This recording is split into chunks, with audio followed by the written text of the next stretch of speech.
Good morning, प्रणाम सभी भाइयों दोस्तों बहनों को। और आज आपके लिए एक सॉन्ग गा रहे हैं बिहार के भाइयों को।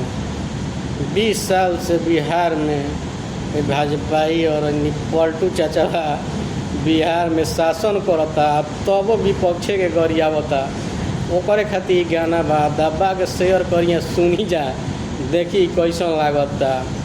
तो भैया बिहरिया अब की बान्ही पगरिया हो, भैया बिहरिया अब की बान्ही पगरिया। जी चली ना, जी चली ना बदली हो संगी सरकार, आजी चली ना बदली हो फेकू सरकार।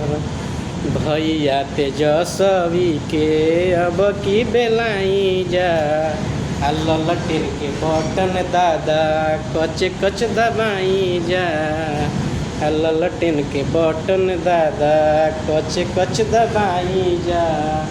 तबे नु बदली राउरे अब की बे बिहार, आजी चली ना, आजी चली ना बदली हो संगी सरकार, आजी चली ना बदल दी अब की फेकू सरकार।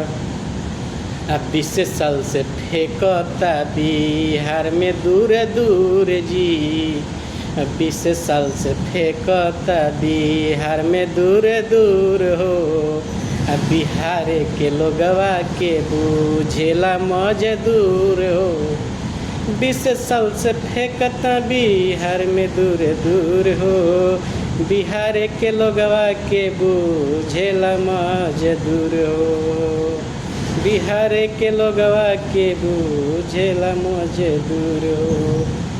देश भर के विपक्षियन के देता हो गाली, ईडी सीबीआई एकर बनल घर वाली, ईडी सीबीआई एकर बनल घर वाली।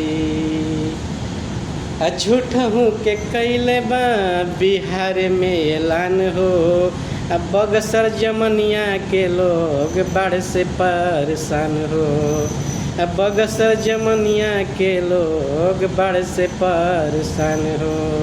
आजी चली ना हटाई हो फेकू सरकार, आजी चली ना हटाई हो संगी सरकार।